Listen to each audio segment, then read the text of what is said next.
Thank you, Jesus. We welcome you, brothers and sisters from all over the world, Malta and Gozo. I want to greet our brothers and our ministries in Canary Islands. I want to greet them in Kenya, Pakistan, India, and Uganda. Our brothers and sisters from Nigeria, many of you that follow our ministry, South Africa, America, England, and Italy, and other places in the world. If you are from any other nation that I haven't mentioned, obviously there are many that I haven't mentioned, but if you're from any other nation, please let us know where you're following us. And remember to, as you hear this message, as it blesses you, like and share it. Share it with somebody to bless others. And subscribe to our YouTube channel as you are following in Jesus' name. Let us say a prayer, and I want you to give full attention with your heart and your mind to the Word of God this morning. Heavenly Father, we want to thank you for the privilege to be able to receive your Word. Lord, I ask you today to give me special grace to deliver your Word with accuracy, with power and conviction, and let your Word pierce the hearts of your people, bless them and encourage them and build them. And Lord, I thank you that you speak through my mind, speak through my mouth, and I thank you, Holy Spirit, that you confirm your word with power, with signs, wonders, and miracles, healings, and deliverances. Wherever this word is being shared and received, no matter how far in the natural they may be from this place, they're never far away from you in the Spirit. In the mighty name of Jesus Christ.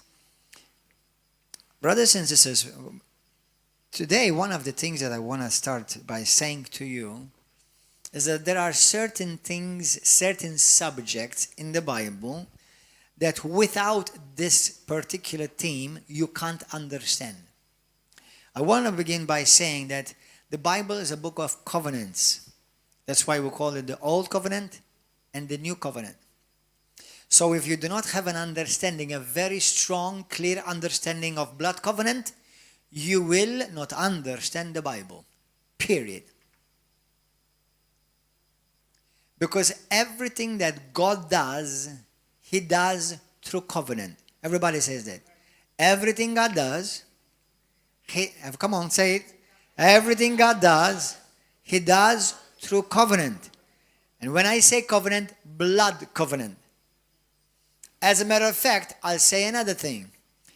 God does nothing without covenant. Everybody say it. God does nothing without covenant. The word covenant, blood covenant, it means when two become one. It's a joining.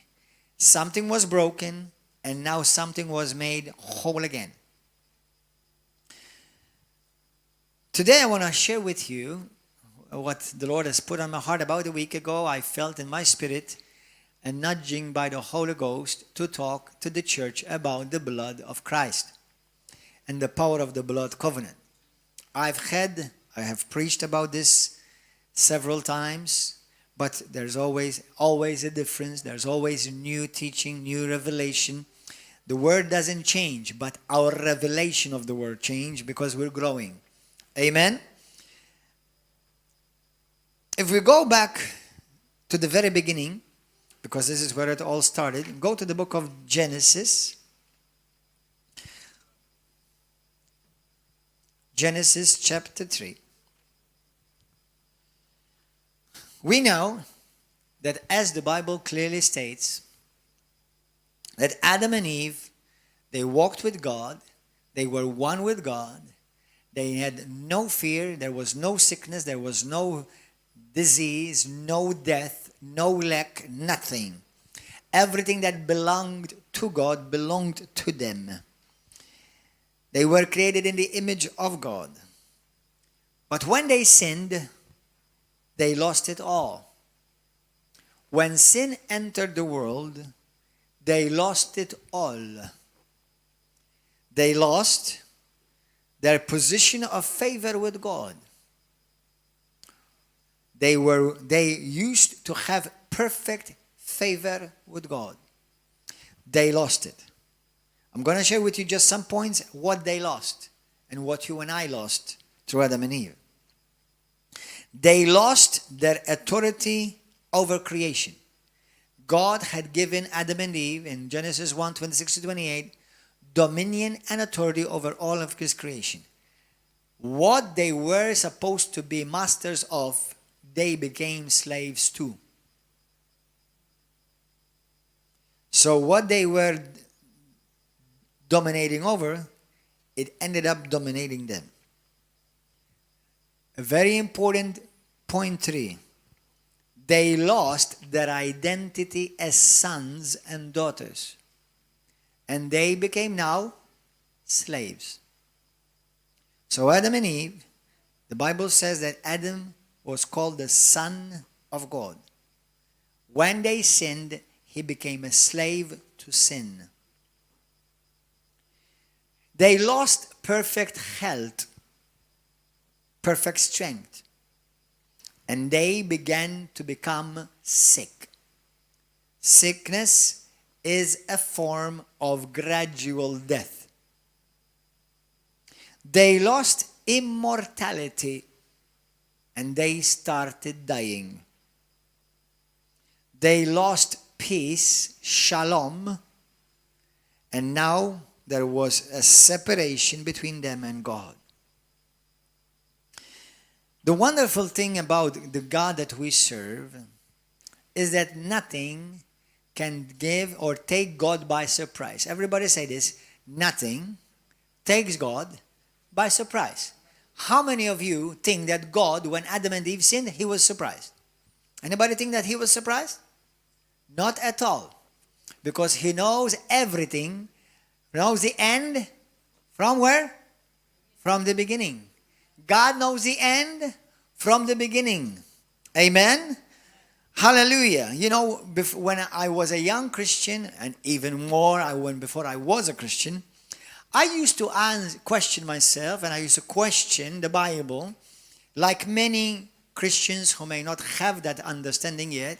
They would say, this is what many Christians say to me: but Pastor, if God knew they were going to sin, why did he put the snake there? The problem is because they were Europeans. Because had they become Oriental, they would have eaten the snake, not the apple. Now that's a joke. Hallelujah. Nobody take offense, that's a joke. No, the reason is not because whether it was an apple or a banana or a snake. The reason is, now you have to understand this from God's perspective. The reason is that God was building up a family, and this is about a love story. Everybody say it's a love story. Amen? A love story. God does nothing without a divine purpose. So, before sin came, guess what came before sin? You won't know it. I'm just going to remind you in a second. Before sin entered the world, something else was already made provision for that. Guess what? Revelation 13:8. The Lamb of God, slain from the foundations of the world. 1 Peter 1:20. Jesus Christ was foreordained before the foundations of the world. What came before sin? The redemption, the Redeemer. Jesus was preordained before sin. You know why? Because God knew they were going to sin. This is the wonderful thing about our God. If you get this as a revelation, this next phrase, you will be at peace about everything you need in your life. Are you ready for this? Whatever need you have, before you had the need, God had already made the provision. Let me give you another revelation. The fact you have a need reveals God has already provided for it. The fact you have a need, you don't need to know the Bible. which obviously as a Christian you should know the Bible. But the fact you have a need reveals already there is a provision for it somewhere. Are you getting this? So when you are sick, God doesn't start scratching his head and say, what am I going to do for this? Oh, okay, I think we should heal him. No. Healing came before sickness. What about food? Oh, are you hungry? Yeah, well, you got hungry. Oh, I didn't know you're going to get hungry. Okay, what should we feed him? No. The fact you got hungry, God has already made provision for you to be fed. So need reveals provision is already there. It's not that you have a need, then God provides. Then, no. God provides and the need arises. Do you understand that? So before sin entered the world, God had preordained the lamb to be slain from the foundation of the world. You see, in 1 Peter 1:20, it says this. I'll read it again to you. I read it. Jesus indeed was foreordained before the foundations of the world, but was manifest in these last times for you. In the mind of God, Jesus was slain from the foundations of the world. From man's point of history, Jesus was slain on Calvary 2,000 years ago. Hallelujah. Now, God initiates a blood covenant. Do you know blood covenants in the Bible, especially starting from Genesis, we see here is initiated by God. Mankind without God, as we see in the beginning of the Bible, Genesis, they don't have a concept what they lost. Only God had to be the one to reveal to them what they lost. Now, every time you see a blood covenant, it means something was broken before. Are you understanding this? You're too quiet. Are you okay? Comprendete? Are you understanding? State capendo che sto predicando?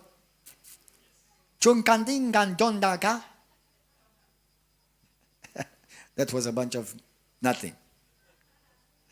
I don't know. Maybe I thought there was. Anyway, so listen.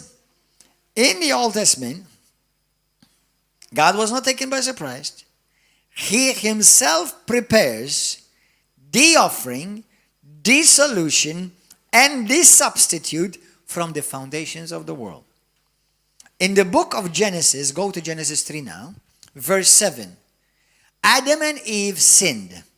Then the eyes of both of them were opened and they knew that they were naked. What do we read in Romans 3:23? For all have sinned and fell short or became naked and were stripped from the glory of God. And they sewed fig leaves together and made themselves covering. Did God accept that? Did God accept that? No. Because what you do, let me tell you something, leaves fall. That means what you do will fall and will fail. Amen. God wanted to have something more eternal in concept, more lasting. Leaves don't last. They run out in season, they drop and they fall. And you end up naked again. That's exactly the result of religion. You try to do something, and after a while you feel that you're back in the same spot, naked again. Right? Hallelujah. Now, what do? You see, we know, most of you know, that when men and women, they try to please God or try to approach God by our own efforts, we won't approach God. We can't approach God by our own efforts. This is going to be a revelation to many Christians and even many well-meaning, loving, precious Roman Catholics, that they will get a revelation today if your heart is in the right place, why you can't approach God except by the blood of Jesus. That's why praying to Mary won't get your prayers answered. That's why if you go to God praying through the saints and through purgatory or through the Pope or through the priest or through the pastor, doesn't matter, or through somebody who is dead and who is departed, your prayers will never come before God. As a matter of fact, me and you who have the knowledge of this truth, it will be an insult to God to try to approach Him on any other basis except the blood. Are you understanding something? Are you understanding something? Verse 21. Also for Adam and his wife, the Lord God made tunics of skin and clothed them. Now look down. Now God takes the initiative to make the first blood sacrifice. Tunics of skin. That means there was an animal, most probably a lamb, because all through the scriptures we see a lamb, okay, or a bull, or something of the same kind. Most probably a lamb. He killed it. He skinned it. The blood covered them. Can you imagine skinning an animal? That skin is full of blood and God covers that. So now God initiates the first covenant so that men and women can have some type of fellowship restored back with God. Are you understanding this? Today I'm going to give you an overview history of the blood covenants and how powerful and why it can, this message, by the grace of God, I believe, if we receive it by revelation, I believe this could be the restoration of nations. I believe this message, if we receive it by revelation, can be the restoration of churches. I believe if this message is received with revelation, can be the restoration of the oneness of the body of Christ.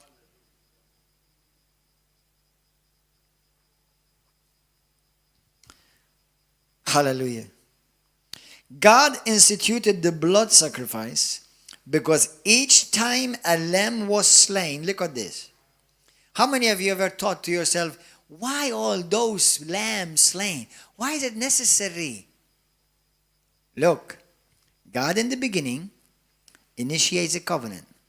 He grabs a lamb, skin it, and clothe the people with it.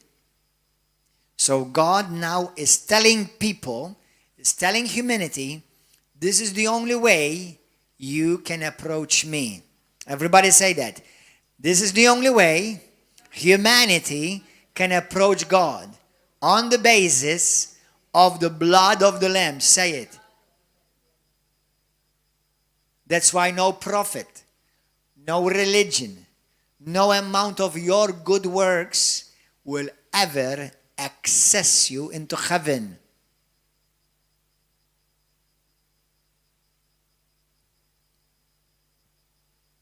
No amount of prayers in purgatory that does not exist will ever access you into heaven. How powerful is the blood? You're going to find out in a few seconds. Hold on. Don't switch off the dial yet. Don't switch off your TV, your program, your telephone, your laptop, your iPad, your tablet. Don't switch on anything yet. Stay tuned. Amen? So God now instituted the blood sacrifices because each time a lamb was slain, the innocent blood shed, God was seeing through history, his story, the blood of the Lamb of God. Every time his people would bring a lamb, God once again reminds himself, this is the way a man can approach me.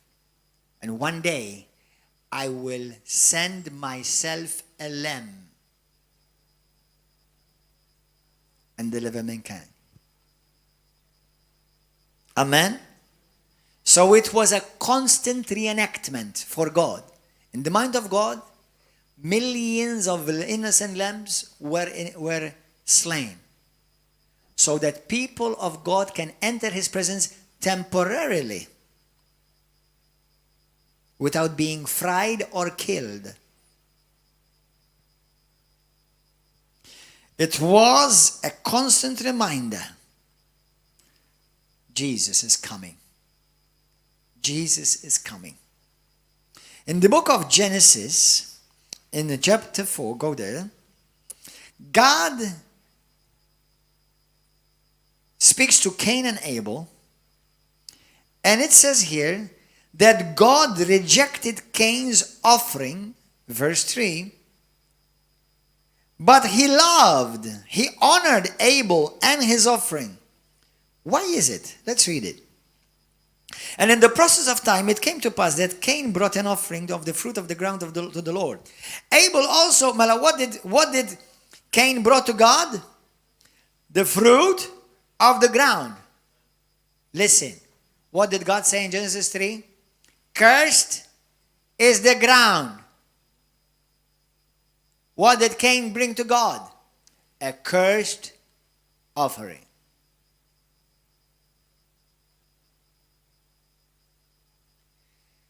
But Abel also brought the firstborn of his flock and of their fat. And the Lord respected Abel and his offering.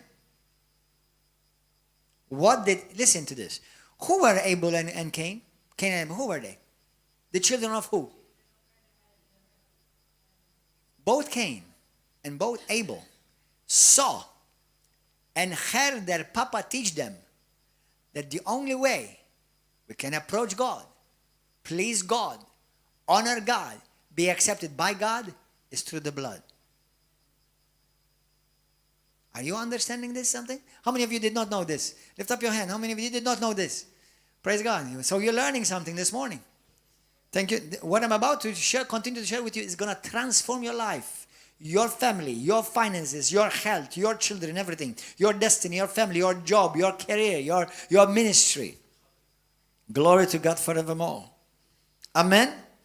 So they knew from their parents, Adam and Eve, that God accepts only the blood and no cursed thing. Cain rejected, listen to this. You're going to hear at the end of this message the scary thing for all of those who reject the blood. Cain rejected the message of the blood. In the book of Hebrews, chapter 11, verse 4, the Bible says, by faith, Abel offered to God a more excellent sacrifice than Cain, through which he obtained witness that he was righteous. Right standing. You want to be in right standing with God? The blood. No other way. God testifying of his gifts, and through it, he being dead still speaks. Thank you, Lord. The book of Genesis now. So we see Adam and Eve, we see Cain and Abel, and we're going to go to the lineage quickly. Now we see Noah. How many of you know the story when you were told as kids that God told Noah to bring a pair of every animal? You remember that story? Well, that's not accurate. Because the Bible says that God said to Noah, it says, look at this, verse 1 and 2. The Lord said to Noah, come into the ark, you and all your household, because I have seen that you are righteous before me in this generation. You shall take with you 7 each of every clean animal. 7? Not 2. 7 of every clean animal. Male and female. And 2 each of animals that are unclean. A male and his female. So God said to Noah to bring a pair of every unclean animal for the preservation of that kind. Everybody say it. For the preservation of that kind. But listen to this. God spoke to Noah, tell him to bring of the animals 7 pairs Why? So that Noah will use them for sacrifice. And now say this with me. For the restoration of the humankind. One is for the preservation of the kind. But this one is for the restoration and for the redemption of humankind. Did you get that? Did you get this? Because this is heavy. It's heavy for me to touch it. So in Jesus' name, yes, you're going to get it. Every one of you, by revelation. Now look at this.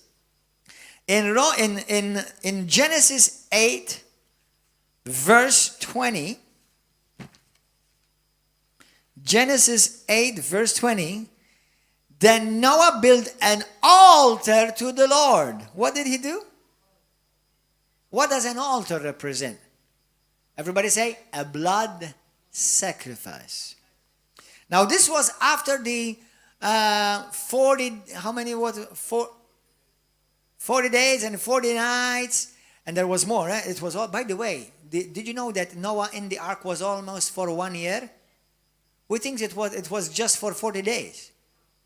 No, the Bible says for 40 days and 40 nights it rained. But then there were many more other months for the water to recede. I think it works out about 9 to 10 months. We're on the ark. Amen. So Noah built an altar to the Lord and took of every clean animal and of every clean bird and offered a burnt offering on the altar. Now I want you to continue to read this. Go to Genesis 8:20, 21 now. And the Lord, I want you to see it in your Bible. I don't want you to count the tiles. Look at your Bible. Verse 21. And the Lord smelled a soothing aroma. Then the Lord said in his heart, I will never, look at this. Look at this. Why did God say this? I will never again curse the ground for men's sake, although the imagination of men's heart is evil from his youth. Nor will I again destroy every living thing as I have done. While the earth remains, seed time and harvest, cold and heat, winter and summer, and day and night shall not cease. Do you know that's a covenant? Now this is a covenant of God, a promise, released, activated because of the power of the blood covenant, that earth will never be destroyed again. Brothers and sisters, the only reason why you and I today still benefit from seed time, harvest time, from rain, sun, and for all the 4 seasons. You see, everywhere in the world you go, you see 4 seasons. Rain, sun, cold, heat. Why is that? Because God made a covenant with Noah that these things will never cease. And why was that activated? Because of the power of the blood. Glory to God. Thank you, Jesus. One day, we're going to say later, Noah, thank you. Hallelujah. That I was able to enjoy summer, enjoy winter. I had to change my wardrobe. I'm glad it was not always winter, and I'm glad it was not always summer. Hallelujah. Praise God. So the offering of Noah, number 1, sanctified, everybody said sanctified, the new earth back to God by the blood. So the blood sacrifice changed the future of the earth. Glory to God. That means God wouldn't curse the earth any longer because of Noah's blood covenant. Now there's much to be studied about that, but that's enough for you today. So the offering of Noah preserved the earth till now, and the power of the blood preserved the seasons till this day. Everybody say this with me. There is power in the power of the blood. There is power in the blood covenant. There is power in the blood covenant. I don't know if any one of you realize this. When we say in the name of Jesus, do you know what we are drawing that power from? Listen to me carefully. In the world today, if you go to South America, you will find millions with the name of Jesus. As a matter of fact, I know of a missionary, and when they were in South America, and they were casting out demons in El nombre de Jesús. And the devil said, which one?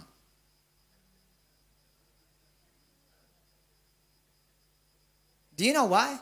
Because Jesus is a common name. Jesus. So what makes the name of Jesus Christ, the Son of the living God, powerful? And demons tremble at that name. Because of the precious blood. Every time I say, in the name of Jesus, I'm saying because of the power of the blood.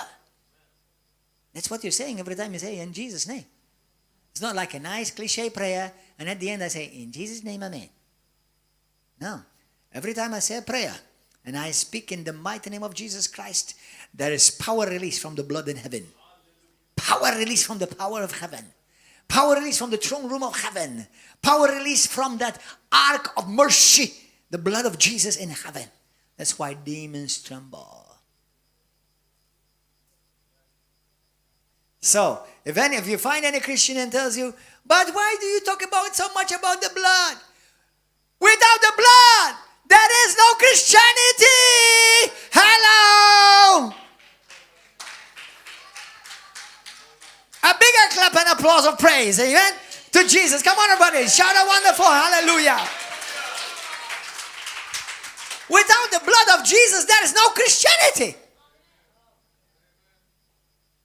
There is no salvation. There is no redemption. And for you and for me, there is no hope.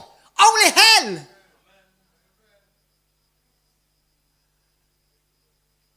You know, I don't know if you know this, but today, the message of the blood, when I say today, I'm living today. I didn't live centuries ago. But in this lifetime, I haven't heard many preachers speak about the blood. There are certain preachers that I honor and I respect that they talk about the blood, and they have helped me a lot to help me understand the power of the blood of Christ and the blood covenant. But let me assure you of this. Not one man or mighty woman of God that I've ever read about, that they were powerful and mightily used by God, that they did not have a revelation of the blood of Christ. That's for sure. Listen, without the blood of Christ, grab your Bible and burn it. That's it. It's just a nice religious book. Think, old covenant, that's blood covenant. New covenant, that's blood covenant. Hallelujah. Are you getting something this morning? One day the blood of Jesus Christ will eradicate Satan and all the evil forces from this world forever. Hallelujah. And they overcame him by the blood of the Lamb and by the word that they testified. Revelations 12:11, amen. Genesis chapter 12. Read from verse 1 through 8. Now, we're going to read about Abram. Abram passed. So Genesis 1 through 8.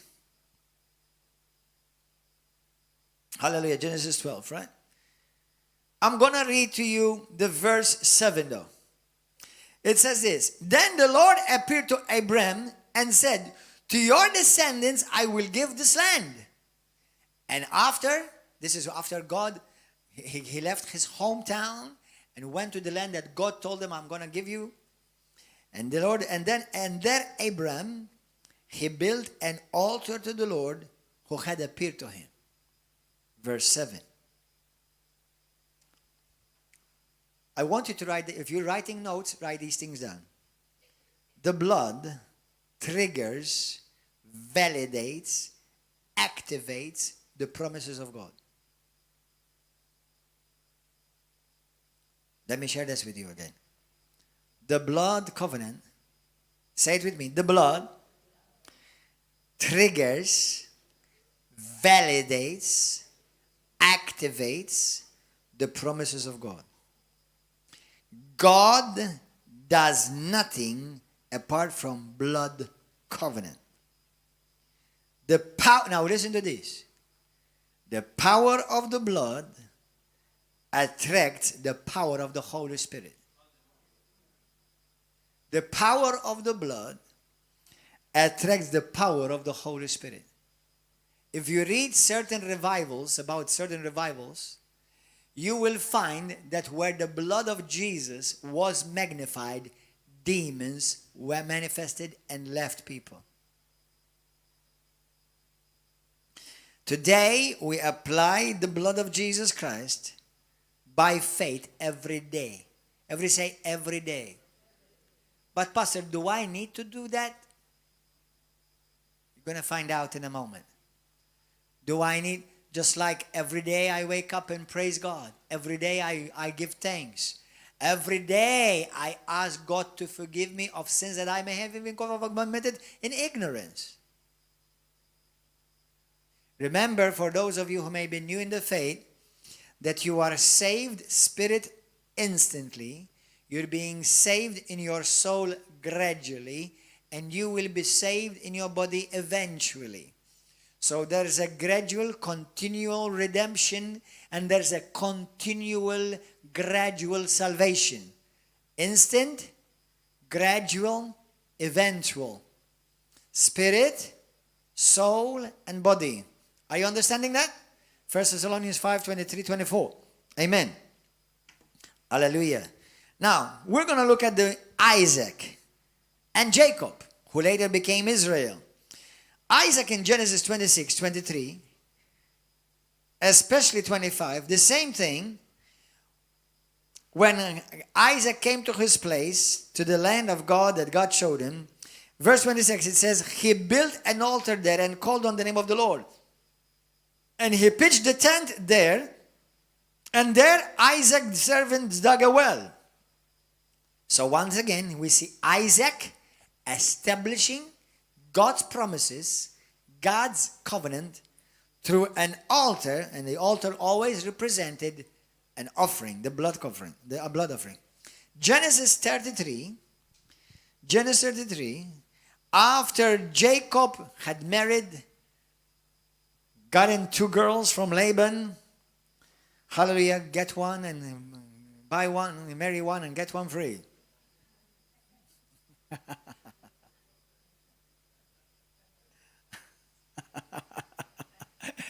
Hallelujah. In Genesis 33, verse 18 to 20. Hallelujah. Then Jacob came safely to the city of Shechem. Let's skip all of that. Listen to this, verse 20. Then he erected an altar there and called it El Elohi Israel, God, the God of Israel. Once again, now listen, now there's a mystery, or a mystery which can become a revelation. This is the last time that we see the patriarchs establishing a covenant. Now for many years, we don't see any more covenants being done. Guess what happened? Now remember, the covenant represents what? The blood. Listen. Israel, the people of Jacob, the children of Israel that came out of Jacob, they forgot what Jacob did. And because Israel forgot, they ended up in 400 years of slavery. Listen to this. Everybody say this with me. Without the revelation of the blood, slavery comes. This is powerful. I wish the president of America is watching. The president of every country, Congo, Nigeria, Ghana, South Africa, Brazil, Pakistan. I wish they're listening to this message. I wish the president of Malta and the prime minister are listening to this message. Because it is the answer for the blessing of God upon our nation and the nations of the world. Where the blood covenant is not honored, Satan takes over. And you will be brought into slavery, into bondage. If you forget the blood of Christ, you will be brought into bondage. For 100 years, Israel were treated as slaves. Remember, these are the people of God. Do you know people of God today in bondage? Do you know people of God in bondage today? Many so-called Christians in bondage. Now, listen to this. Powerful revelation. Listen carefully. When somebody comes to his senses, like we've had, praise God, yesterday, 3 of them today, yesterday. When they come to their senses, guess what? Do you know what happens? They turn back to God, and guess what they have to do first in order for them to be accepted? Repent and ask for the washing of their sins by the blood. And they will be reinstated, restored fully into fellowship with God. You forget the blood, you'll become a slave.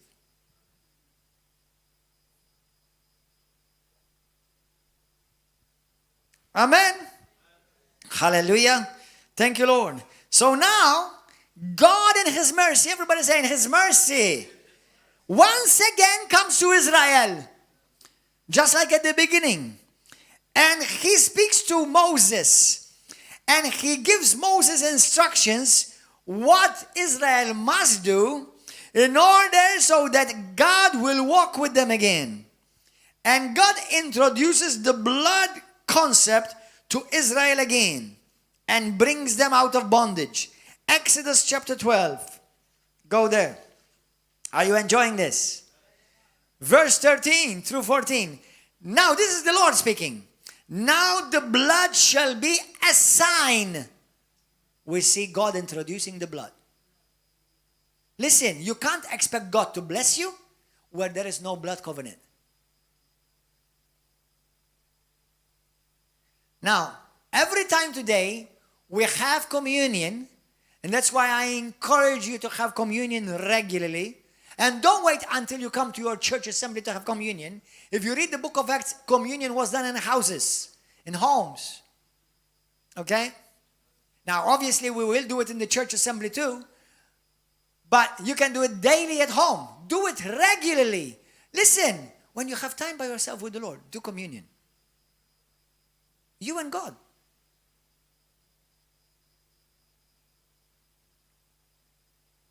Moses had communion, just him and God. Did you know that?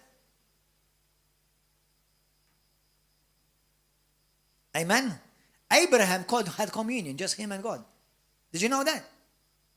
So I'm sure that you can have communion, just you and God. Hallelujah. So, Exodus 12, 13, 14. Now the blood shall be a sign for you on the houses where you are, and when I see the blood, I will pass over you. The plague shall not be on you to destroy you when I strike the land of Egypt. So this day shall be to you a memorial. Everybody say a memorial. A continual reminder. Everybody say a continual reminder. And you shall keep it as a feast to the Lord throughout all your generations. You shall keep it as a feast. As a feast. Everybody say feast. That means celebration. It should be fun. Not sad. Fun. Joyous. And you shall keep it as a feast by an everlasting ordinance. Brothers and sisters, what God is saying is this. 1, because of this blood, the plague will be stopped over your life. Because of the blood, the curse will be stopped over your life. Because of the blood, judgment will not touch you. And because of the blood, you will no longer remain a slave. You will become a son again. Hallelujah! Thank you, Jesus. Glory to God. Amen. Thank you, Lord. So today, every time we have communion, This is what we're doing. We're applying the blood. We're making a memorial. We're reminding ourselves. Do this in remembrance of me. Amen. Hallelujah. Now Moses built an altar in Exodus 24, 1 through 8. I'm going to read this to you quickly, and I want you to highlight some things. Look at this. Verse 1. Now he said to Moses, God said to Moses, come up to the Lord. Everybody say, come up to the Lord. You and Aaron, Nadab and Abihu, and the 70 of the elders of Israel, and worship him from afar. And Moses alone came near to the Lord. But they shall not come near, nor shall the people go up with him. So Moses came and told the people of all the words of the Lord, and the judgments. And all the people answered with one voice and said, all the words which the Lord has said to, we will do. And Moses wrote all the words of the Lord. Now listen to this. This is what I want you to highlight, the next three verses. He arose early in the morning, built an altar at the foot of the mountain. Once again, what did he do? Blood covenant, blood sacrifice. And 12 pillars according to the 12 tribes of Israel. So that means Moses put 12 pillars, each one representing one of the tribes of Israel, 12 tribes. Okay?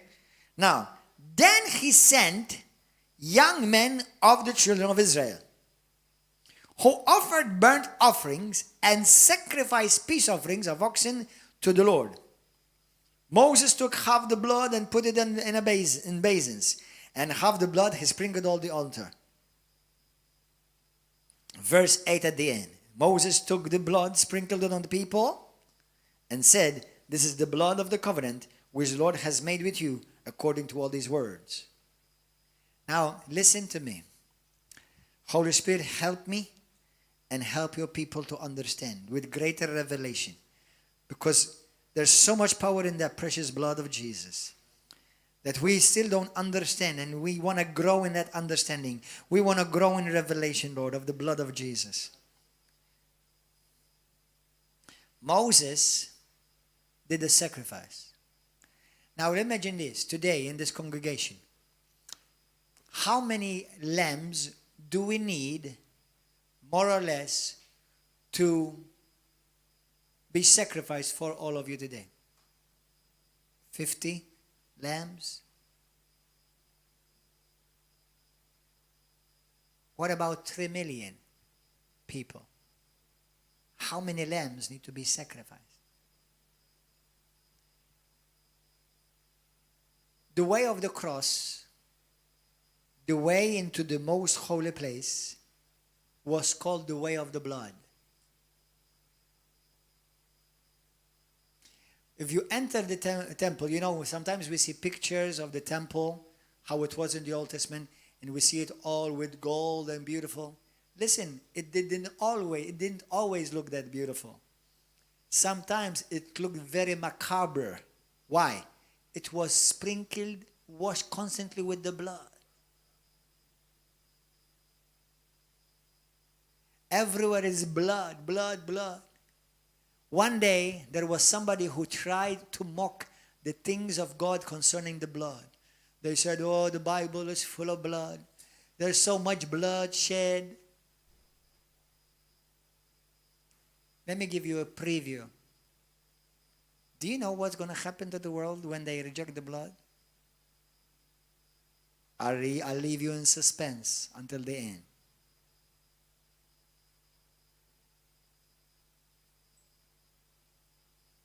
Anyone who thinks like that despises the blood of Christ, tramples on the blood of covenant, offends the Spirit of grace.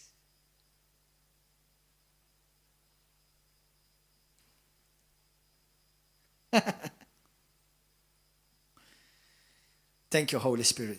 Say, thank you, Holy Spirit. Thank you, Lord. So Moses now speaks to the young men from every tribe, and this is what he tells them. Go and bring offerings, sacrifice them, slaying them. Half of that blood, we sprinkle it on the altar. But half of the rest of the blood, we sprinkled it on the people. The blood covers both sides. The blood covers both sides, on the lamb and on the people. Now,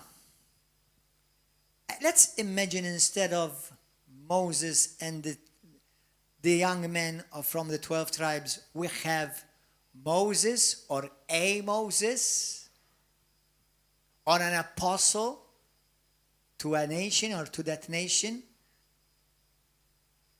and his sons or people would cooperate that the pastors, the leaders of that nation would each one bring a lamb. What do you mean, Pastor? Let's say in Malta. I would say I would give the command or the invitation or anybody else. But to this nation, I'm an apostle by the grace of God sent to this nation. But I say that to the glory of God for always. Let's say there are, for example, 30 churches in Malta.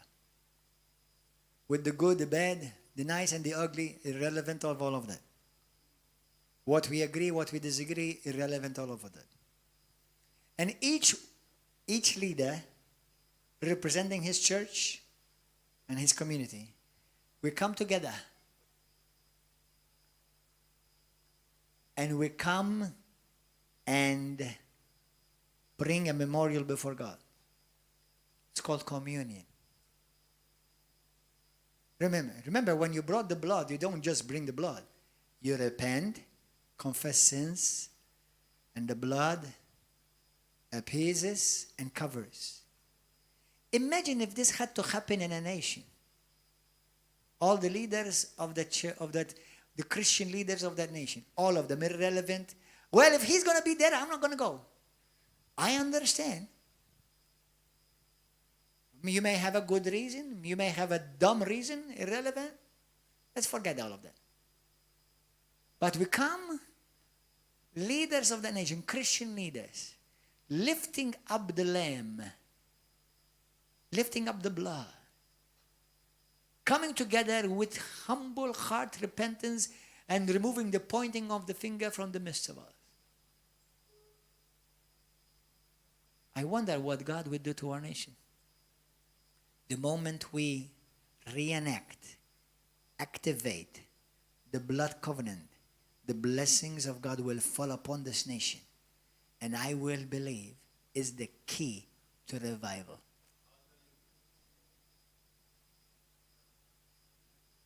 And anyone who's listening, it could be the key to you, to your nation.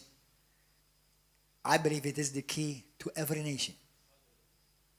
It's the key to many cities. If the churches come together, not to have a conference and to have speakers and no. Humble, repentful, and magnifying the blood only. Imagine what would happen.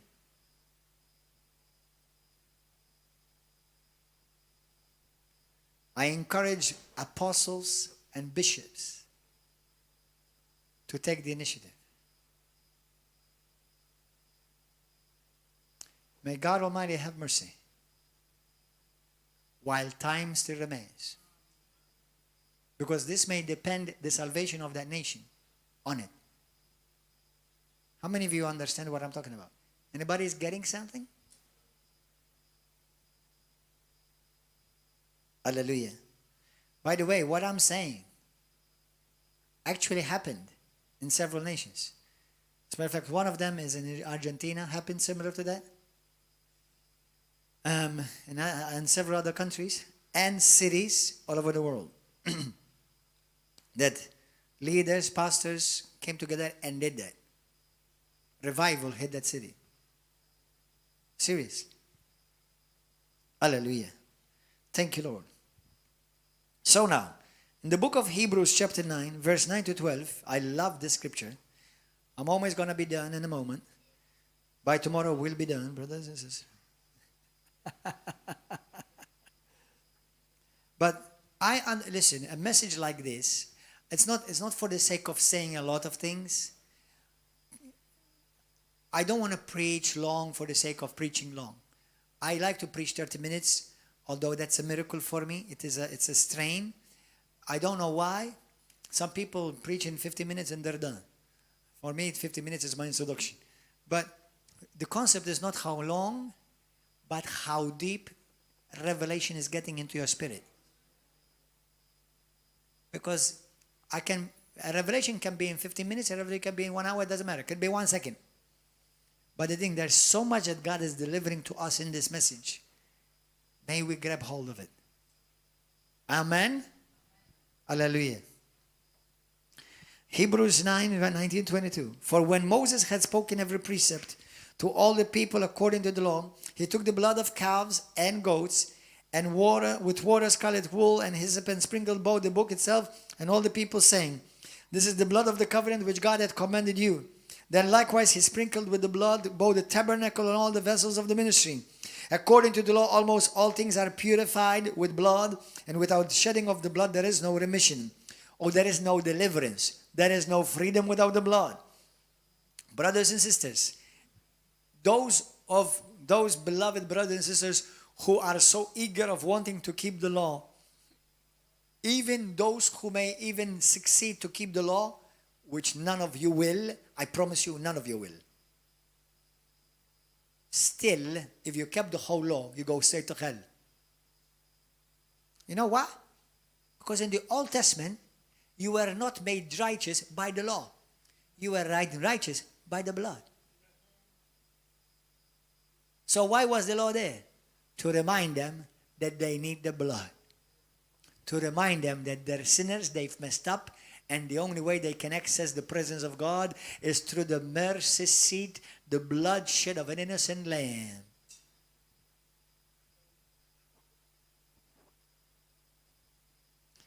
Hallelujah.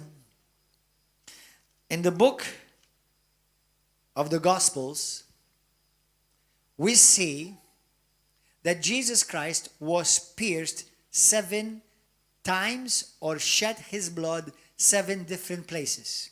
Now, interestingly, because nothing happens by chance in the Bible, and you know that, interestingly, we see that the high priest, Jesus Christ is the high priest of our confession, Hebrews chapter 3, 1 and 2. Okay? But the high priest in the Old Testament, he would enter the tabernacle, which was made and divided in 3, and he would sprinkle the blood over the mercy seat 7 times. Everybody say 7. 7 is the number of God. Okay? 7. There are many 7s in the Bible. Now, the tabernacle also was in the shape of a cross. If you look from it from the top, you see a shape of a cross. How? Number 1, as soon as you come into the tabernacle, right away, you see a big altar of sacrifice, where you would have to sacrifice your lamb there. The priest will take your lamb, you place your hand on the lamb, you confess your sins on the lamb, and they kill the lamb instead of killing you. A pure, sweet, smiley, cute lamb, and will start screaming and shouting and blood gushing. That's instead of you.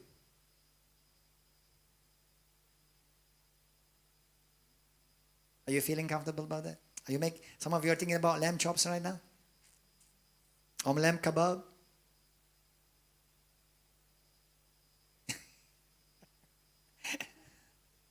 I'm not telling you this because I'm trying to be cruel. I'm trying to help you realize what a merciful God we have. And He Himself paid the price for you. Okay? But what happened? You enter the tabernacle. The first, you come to the altar of sacrifice. Now listen to this. The lamb represents who? The lamb represents... Yes, but the lamb is standing on behalf of who? Of you. That means when you come to the altar, the moment God calls you, okay, somebody else dies instead of you. When you come into salvation, when you come into the kingdom, The only way you come in is by accepting somebody else dying for you, Jesus. Now, this came to me as a powerful revelation some years ago. The outer courts, it was done in the sun, under open sky. It was very bloody. There was the basin where you wash hands. Then you enter the second part of the temple, which is called the holy place. There was a candle light. So the first part, there is the light of the sun. The second part is there is the light of the candles, the menorah, with oil, with incense, okay, with the showbread. Okay, all of them, by the way, represents Jesus. One day we'll make a Bible study just on that. All of them represents Jesus, the bread of his presence. Okay, now you've got the light of the candles that shows you the way. But this is the thing, this is the incredibly awesome thing. Are you ready for this? The high priest, after finishing, only the high priest now, not the other priest, would enter the Holy of Holies. He would have to enter through a very thick curtain, about 4 inches thick, which in the Bible says it was split from top to bottom when Jesus Christ was crucified and shouted, "It is done!"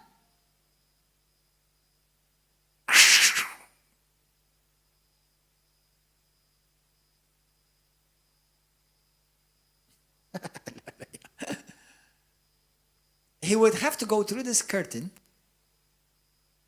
and it would be pitch black. Dark, pitch black. No candle, no torch, nada. Zero. Nada. Pitch black.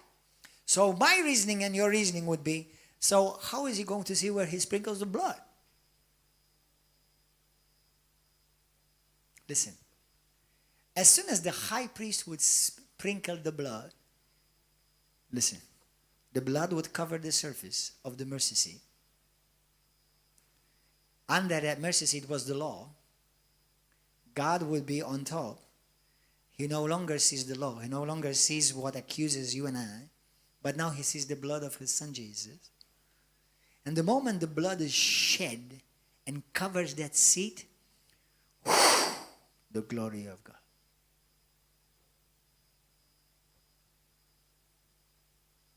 The moment the blood is shed, the glory of God manifests. The Shekinah glory. And the glory of the Lord fills the temple. And light would shine brighter than any candle. And brightens that whole room. Because God Almighty comes down. And God is light. Glory. Hallelujah. Thank you, Jesus. Amen. Hallelujah. Without the glory, you and I are naked. Without the blood, you will never see the glory. You will never experience the glory. The Bible says in Hebrews 9:12-14, it says that the Holy Spirit carried the blood of Christ into the most holy place. Jesus took his blood into heaven.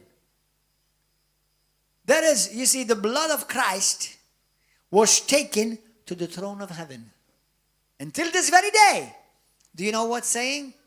Have mercy on him. Have mercy on her. Have mercy on him. Have mercy on him.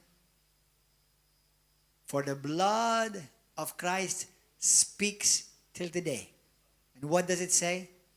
Mercy. Waves of mercy. Waves of mercy. More mercy. That's why today, brothers and sisters, there's no one that in the sight of God that is without value. No one is without value. You are valuable. Everybody say, I am valuable. If mommy told you that you're good for nothing, that's a lie from the pit of hell. If Nana says something to you like, you're never going to amount to anything, that's a lie from the pit of hell.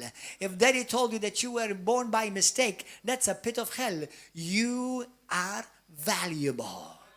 No one is without value in the sight of God. Hallelujah. Because you were paid by a precious price, the blood of Jesus Christ.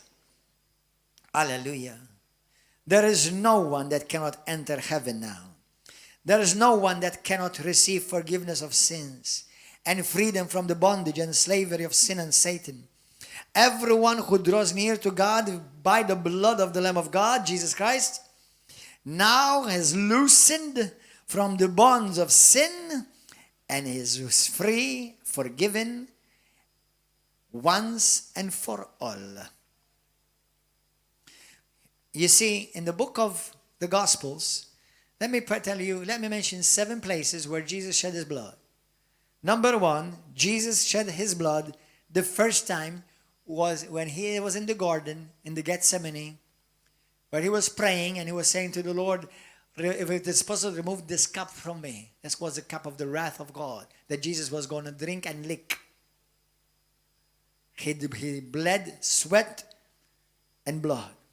2, Jesus would bleed again when they pulled his beard and beat his head and whipped his head in the house of Caiaphas.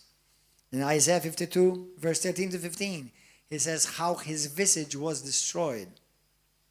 3, Jesus would be whipped on his head and they would place upon his head a crown of thorns and press it to his innocent, precious head, and blood will gush open from his head. 5, Jesus would be nailed with big nails. 4. Okay, we'll do. Okay, 4, his back would be whipped, with ropes, long ropes, attached to the end of ropes with metal, nails, and sharp bones. Whipped, that the moment you hit the skin, it will dig. And in order for you to draw it out, you have to draw the skin as well out with it. 5, hands pierced. 6, pierced in his feet. 7, final, pierced in his side. 7 places. His blood, the high priest, the Lamb of God, shed his blood. Thank you, Lord. Blessed be the name of the Lord. Now Jesus cleanses the heavens because now we get our prayers heard and answered instantly. Do you know in the Old Testament, the concept of receiving by faith the moment you pray did not exist? Did you know that? The concept is, whatsoever you desire when you pray, believe that you have received it and you shall have it, is a new covenant. Why? Because in the old covenant, number 1, you did not have assurance that God even is hearing you. They had to wait. They had to feel worthy. Okay? And they had to cry and beg. In the old covenant, remember in the book of Daniel, when Daniel prayed, a righteous man, his prayers were blocked. But when Jesus came, with his blood, he pierced heavens, entered heaven in the mercy seat. And now between God and us, there is no more any barrier, any blockage. And the moment you pray here, you are heard there. And the moment you say, Amen, I believe, you receive it down here. Hallelujah. Glory! Hallelujah! Thank you, Jesus. Glory to God. Glory, glory, glory. Oh, you are good, oh God. Thank you, Jesus.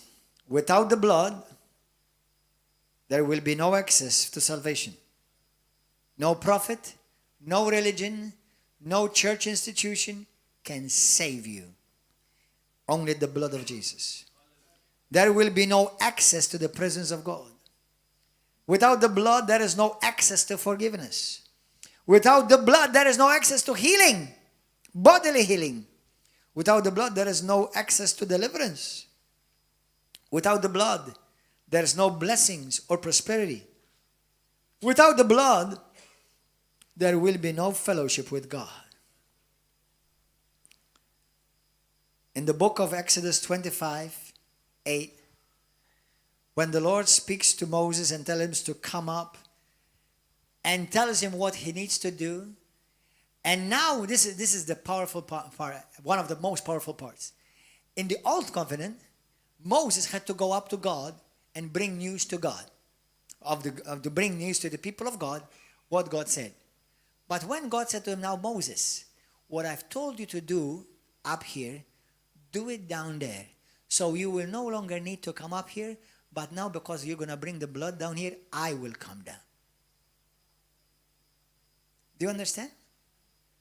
You see, in some even so-called Christian religions, you have to go to the priest or the minister to have your sins forgiven, to have your prayers answered. Excuse me, with all due respect, hogwash.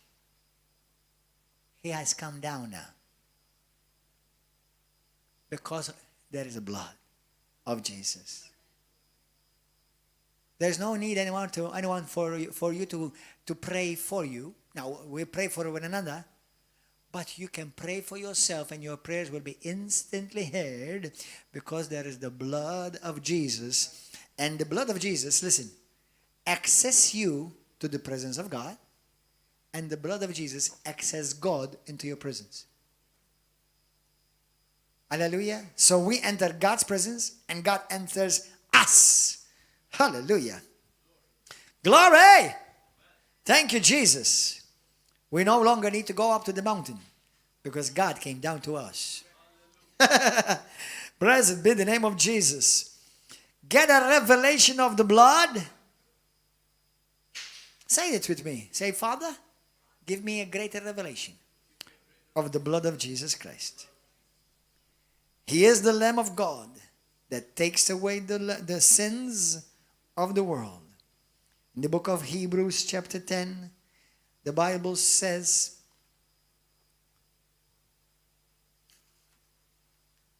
Hebrews 10, it says, sacrifices and offerings you did not desire, but what did he want?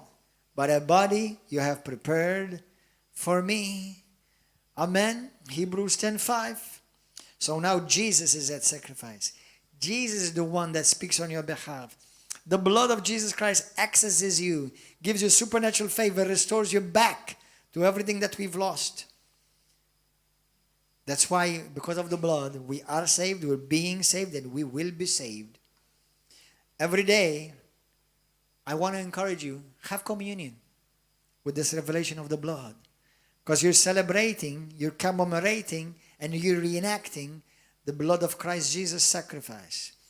Daily, go through sanctification of your life, especially in the area of your soul and your body.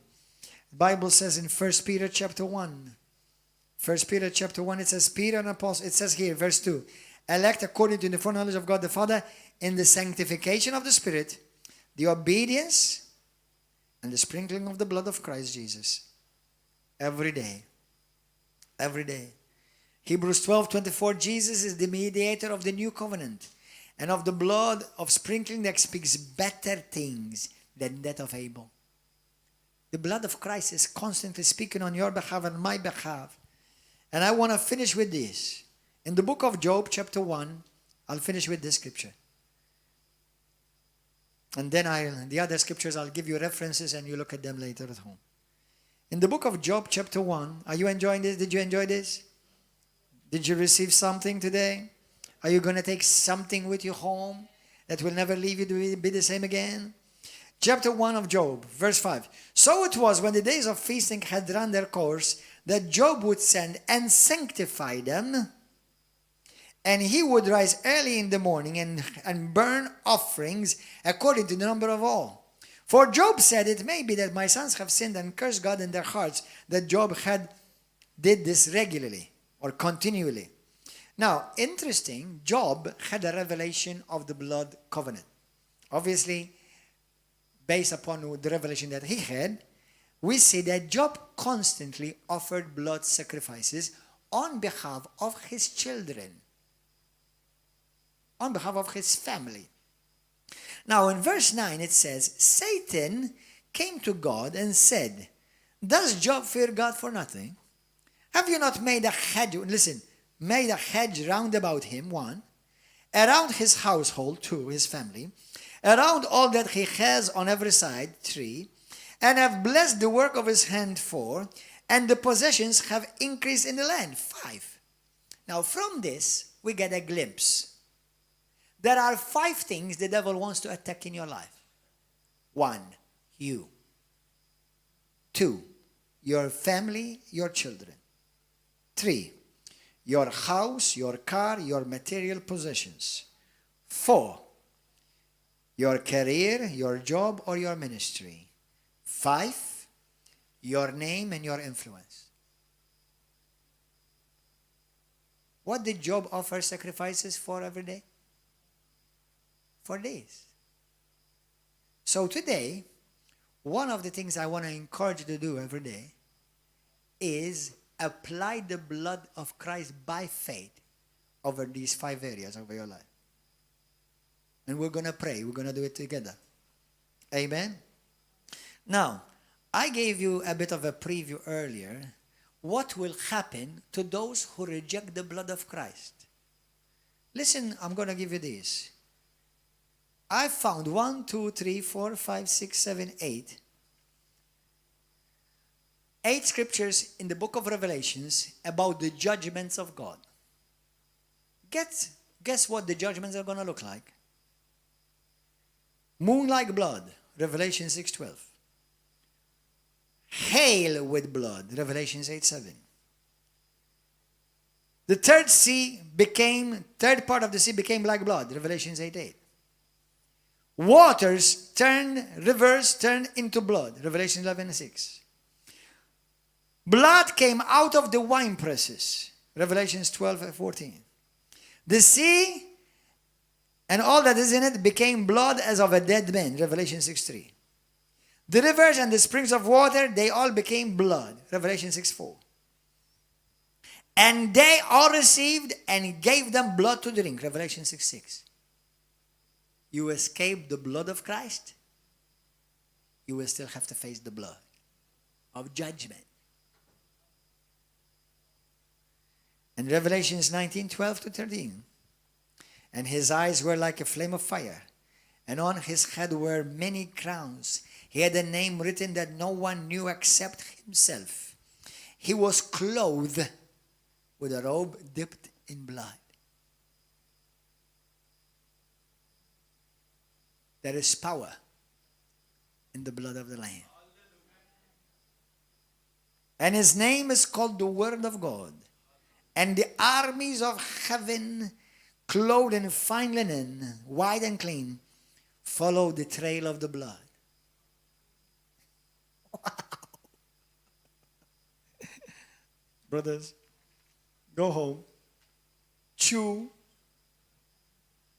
and chew, and chew. Let's all stand. Amen? We're going to pray. How many of you enjoyed this morning? Did you enjoy this? Now, we're going to pray. Number 1, when we come to Christ, for those of you following on Facebook, YouTube, TV, when you come to Christ, when you get saved, you are actually going through the blood. That's why your sins are forgiven. That's why you are washed and sanctified. But for anyone who is Christian, anyone here today for the first time say to me, Pastor, I want to give my life to Christ Jesus for the first time. I want to be born again today. I want to make sure that my sins are forgiven. My name is written in the Lamb's Book of Life. I want to be sure that I am saved, that I'm not going to hell. Lift up your hand. Anybody here? You want to be sure of that? And if every one of you is saved, anyone here for the first time you want to give your life to Christ? Those of you on YouTube, if you today have received this word, go and share it with somebody. Hear it again. Praise God. And listen. Hear this message over and over again. let the Holy Spirit give you a deeper revelation of the blood of Christ. Now listen. We're about to apply the blood of Christ over our lives right now. Let's pray. Put your hand, one hand on your heart. How many of you need healing in your body?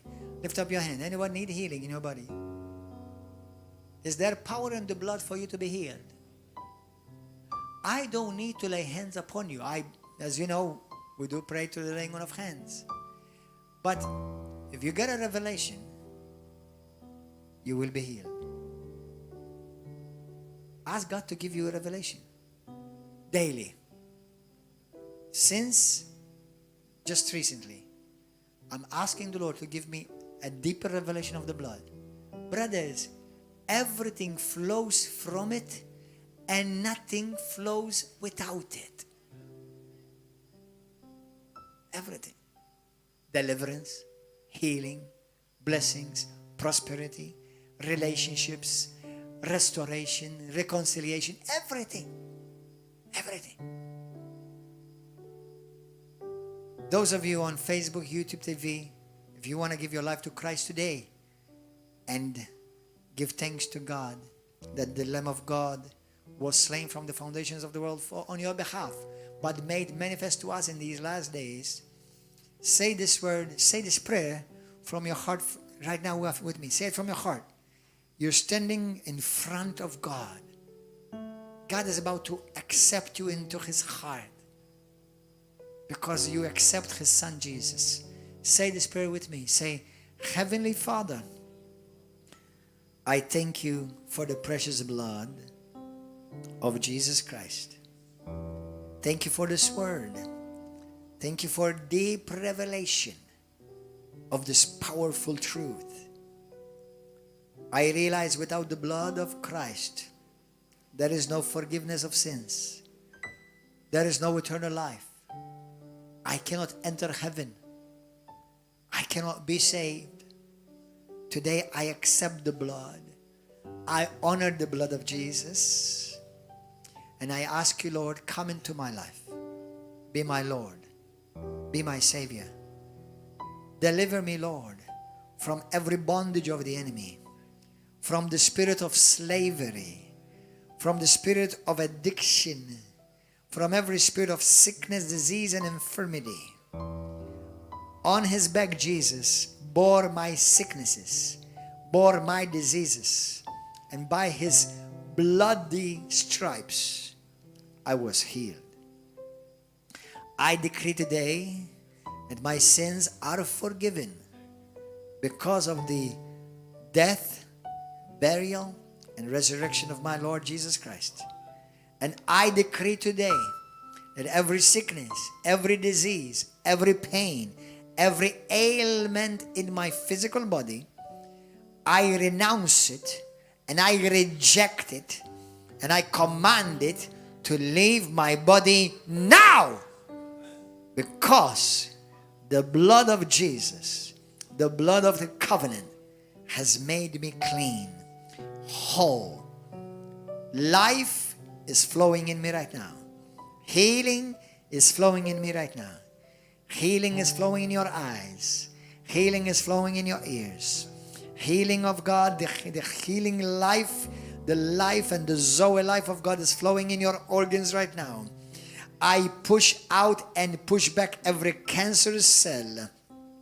I push back every rebellious cell, every sickness, every disease, every virus. By the power of the blood of Jesus Christ, I pronounce you free from every generational curse, every demonic oppression, every disease and sickness that have oppressed your body. No matter what it is, you can name it yourself and break its hold, its influence against your body. In the name of Jesus. And right now, Father, everybody say this with me. Father, I thank you that you have given me all these wonderful promises in your word. And they are sealed, guaranteed, because of the blood of Jesus Christ. So now, Lord God, I believe I'm forgiven, washed clean by the blood of Jesus. Right now, Lord, I, by faith, decree and declare, everybody say it with me, that the blood of Jesus Christ covers my life. I am covered by the blood of the Lamb. I covered by the blood of Jesus, my children, my family, my marriage, my immediate family members. I cover them by the blood of Jesus. I cover the people of the family of this church. I cover by the blood of Jesus, by faith, all the family members of River of Love. River of Love family, we cover it by the blood of Jesus Christ. Father God, also, by faith, I apply the blood, say it, over my house, over my cars, over my property, over everything I possess. I apply the blood of Jesus Christ. I also apply the blood of Jesus over my ministry, over the church, over my work, over my job. I apply the blood of Jesus Christ over this. And finally, Lord, I apply the blood of Jesus over my sphere of influence, my relationships, and my fame and my name. I plead the blood of Jesus, and by faith the blood of Jesus is applied over all these 5 areas in my life. And now, Lord, I bind and I gag and I nullify and I bring to naught every wicked scheme, every curse, every word spoken in negativity, every word of death spoken against me, against my destiny, my family, my property and relationships. I cancel them in Jesus' name. I destroy them by the power of the blood of Jesus. And I boldly declare right now that because of the blood of Jesus Christ, no weapon formed against me shall prosper. In Jesus' mighty name, hallelujah, amen, hallelujah. Glory, glory, glory, glory. Oh, praise God. Thank you, Lord. God bless you, YouTube viewers. If you are following us, please remember to like the message, share it, and subscribe to our channel. Be here with us Wednesday and Saturday, 7 p.m. and on Sunday morning at 10 a.m. God bless you, and may God continue to give you revelation of the